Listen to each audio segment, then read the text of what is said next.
असं वाचताना मला दिसत नाही जनमानसामध्ये. आणि त्यावेळेस मोदी महाराष्ट्रात जाऊन व्यक्तिगत हल्ले कर, आणखीन कुठं जाऊन कर, दुसरं काही कार्यक्रम त्यांच्यापुढे नाही आहे. पोलरायझेशनचा इश्यू आला की मधल्या काळामध्ये वोट जिहाद किंवा हिंदू मुस्लिम हा मुद्दा प्रामुख्याने येताना दिसतोय दुसऱ्या टप्प्यानंतर. हा मोदी माणसं आहे. मोदीने प्रधानमंत्री म्हणून एक अत्यंत चुकीचं काम त्यांनी केलं असं माझं मत आहे की त्यांनी जाहीरपणाने सांगितलं की तुमच्या उद्या रागाचं मंगळसूत्र काढून घेतील, सोनं काढून घेतील आणि ज्यांनी मुलं जास्त घातली त्यांना देतील. याचा अर्थ काय? ज्यांच्या घरात मुलं जास्त आहेत त्यांना देतील याचा अर्थ काय? हे शोभतं? प्रधानमंत्र्यांना सोडा कुणालाही शोभत नाही. काहीतरी फक्त फाळली पाहिजे. पण याच्यामुळे ध्रुवीकरणाकडे निवडणूक गेली असं नाही, असं आहे की त्यांना आपल्याला हवा तसा प्रतिसाद मिळत नाही. असा पर्याय फक्त एकच आहे, हा धर्म आणि जात याच्यातून लोकांना कुठं डायव्हर्ट करता येईल का या प्रकारचा जाणीवपूर्वक हा प्रयत्न आहे आणि तो देशाच्या ऐक्याच्या दृष्टीने घातक आहे. तुम्ही देशभराचं चित्र सांगितलं. तुम्ही मागे महाराष्ट्रात 35 जागा मिळतील असं तुम्ही 30 ते 35 जागांचा अंदाज व्यक्त केला आहे. अंदाज देतो, आत्ताच सांगता येणार नाही.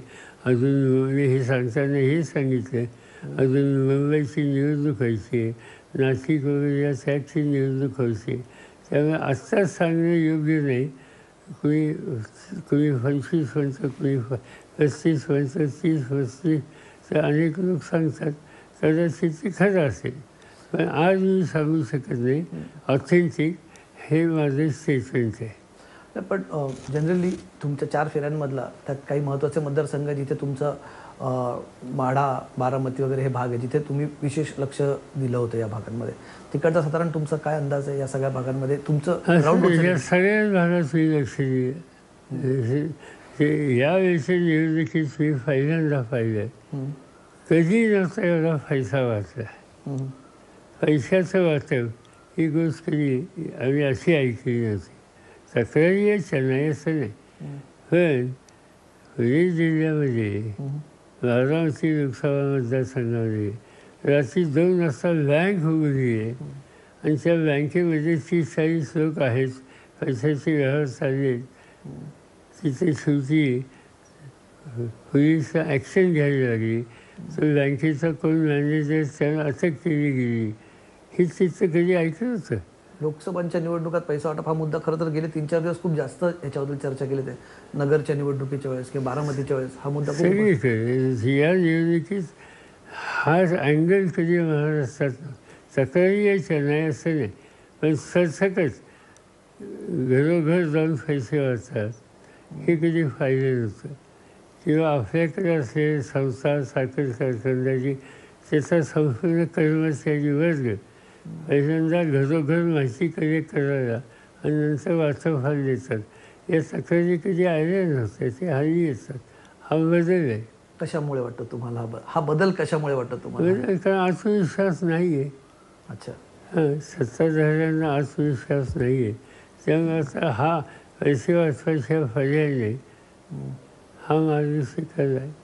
संजय राऊतांनी काल एक आरोप केला मुख्यमंत्र्यांच्या हातात त्यांना कुठल्या बॅगचा व्हिडिओ त्यांनी एक टाकला. त्याच्याबद्दल तुम्ही काय माहिती घेतली का? मी ते वाचलं तुम्ही म्हणतात ते टी व्हीवर बघितलं त्यांचं हेलिकॉप्टर उतरताना काय, पण माझ्याकडे ऑथेंटिक माहिती नाही. असं की सिरियस पेशंट त्यांच्याकडे माहिती असेल त्यांनी केलं असेल, पण माझ्याकडे माहिती नाही. यंत्रणांच्या गैरवापराचा एक मुद्दा आला. काल बारामतीतनं एक बातमी आमच्या कानावरती आली होती म्हणजे त्याच्याबद्दल आपल्या पक्षाच्या काही अधिकृत नेत्यांनी भूमिकाही त्याच्याबद्दल मांडली. CCTV कॅमेराज बंद होते काही तासासाठी स्ट्रॉंग रूममधले तिथे. असं वाचलं माझ्या, मी काही तिची माहिती घेतलेली नाही, पण माझ्या वाचण्यात आलं, कानावरी आलं. साधारणतः यंत्रणेच्या संबंधी यावेळी तक्रारी होत्या, अनेक ठिकाणी होते. पण तुम्हाला लॅप्सेस हे सिरियस लॅप्सेस वाटतात का अशा प्रकारचे? लॅप्सेस का डेली वेळेस कुणाच्या सांगण्यावर केलं हे शोध घ्यावा लागेल. म्हणजे कुणाचं ते सांगण्यावर केलं असा निष्कर्ष निघाला तर मला आश्चर्य वाटणार नाही. पण मी ऑथेंटिक सांगू शकत नाही. तर अशी शक्यता आहे तुम्हाला वाटतं की कोणाने सांगण्यावरनं केलं असा जर निष्कर्ष आला तर मला आश्चर्य वाटणार नाही. कारण मी ठिकठिकाणी बघत होतो या विषयात. माझ्याकडे तक्रारी येत होत्या खालच्या लोकांच्या की सत्तेचा गैरवापर भयंकर होतो. एक दमदाटी भयंकर दिली जाते. दोन आणि पैशाचा वापर फार केला जातो. या 3 तक्रारी कॉमन होत्या. याच्या मागे सरकारची पक्ष किंवा सरकारमध्ये असणारे तिन्ही पक्ष यांच्या नेत्यांबद्दलच्या काही तक्रारी तुमच्याकडे आल्या? तर या तक्रारी सरकारमधल्या लोकांच्या विरोधीच होते. सरकारच्या मध्ये त्यांच्या विरोधीच होते. यंत्रणांबद्दल काही तक्रार आहे का तुमची? यंत्रणांबद्दल ही तक्रार जी आहे ही तुमची पण तक्रार आहे का? यंत्रणा काल आमच्याकडे शिरूरमधनं एक बातमी आली. अमोल कोल्हे तिथे म्हणत होते की अधिकारी तिथे यंत्रणा ह्या पक्षाचं काम केल्यासारख्या तिथं बघत होत्या. हां, मी त्यांच्याशी माझं बोलणं झालं नाही. माझ्या वाचनात आलं, मी टीव्हीवरही पाहिलं. ह्या गोष्टी ऐकायला मिळतात, त्याच्या खोलात जावं नाही. बरं, दुसरा एक महत्त्वाचा मुद्दा राष्ट्रीय पातळीवरती मोदींच्या भाषणामध्ये वारंवार एक उल्लेख येतोय की इंडिया आघाडीकडे पंतप्रधान पदाचा उमेदवार नसेल, 5 वर्षात 5 पंतप्रधान केले जातील, असं त्यांचं एक वारंवार स्टेटमेंट आहे. असं आहे की ते मोदी काय देवेंद्र सांगतात काय, यात काय अर्थ नाही. 1977 साली निवडणुकीला आपण गेलो त्यावेळेला पक्ष तरी होता का? कॅन्डिडेटचं सोडा. तेव्हा जयप्रकाश नारायणांनी अपील केलं एका लाईनी जायचं. लोक गेले, निवडणुका जिंकल्या.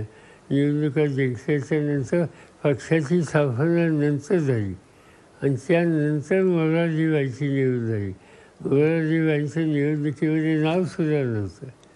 या देशात लोकांनी एखादा निर्णय लोकशाहीच्या हितासाठी ठरवला तर लोक एकत्र येतात आणि ही उदाहरणं आहेत. त्यामुळे 5 वर्षात 5 असा फोलकटपणा हा कोणी करेल? जे सांगतात त्यांचे विचारच फोलकटपणाचे. तर तशी परिस्थिती वाटते 77 सारखी? मला असं वाटतं. आश्चर्य वाटणार नाही मला. उद्या लोकसभेच्या निवडणुका झाल्याच्या नंतर सगळ्या अपोजिशनच्या लोकांना एकत्र बसून त्यांचा नंबर होत असेल तर बसून निर्णय घ्यावे लागतील. अशात तुम्हाला कुठला चेहरा वाटतो की ज्याच्याकडे पंतप्रधान पद? मी व्यक्तिगत कोणाचं सांगू शकतो. आज आमच्या डोक्यात तो विषयच नाही. आमच्या डोक्यात यांचा पराभव करणं, यांना संधी देणं, याचा अर्थ मी पुन्हा सांगतो की संसदीय लोकशाहीला हा धोका आहे. तुम्हाला वाटेल ही संधी घ्यावीशी उद्या हे असेल? मला मी सत्तेच्या राजकारणात मी राहणार नाही. अच्छा, मी पूर्वीच सांगितले. पवारसाहेब, जाता जाता म्हणजे आपण दोन्ही मुद्द्यांवरती बोललो, राष्ट्रीय आणि राज्यातले. एक जी गोष्ट आम्ही ऑब्झर्व केली महाराष्ट्रातनं, कदाचित तुमचं ते मत असेल की माहीत नाही, पण एक खूप आम्हाला बारामतीच्या निवडणुकांमध्ये हा तुमच्यासाठी व्यक्तिगत एक आम्हाला वेगळी कटुता दिसत होती. बाहेर कटुता दिसत होती परिवारामध्ये. हे आम्ही पूर्वी फक्त राजकारणातल्या तुमच्या घरातले तुम्ही असाल, अजित पवार, सुप्रिया सुळे आणि आता काही वर्षांपासून रोहित पवार, हीच मंडळी आम्हाला राजकारणात दिसत होती. आता अनेक मंडळी परिवारातली प्रचारात आम्हाला दिसत होती. राजेंद्र पवार असेल, त्यांच्या पत्नी असेल आणि नवीन पिढीतले काय असेल.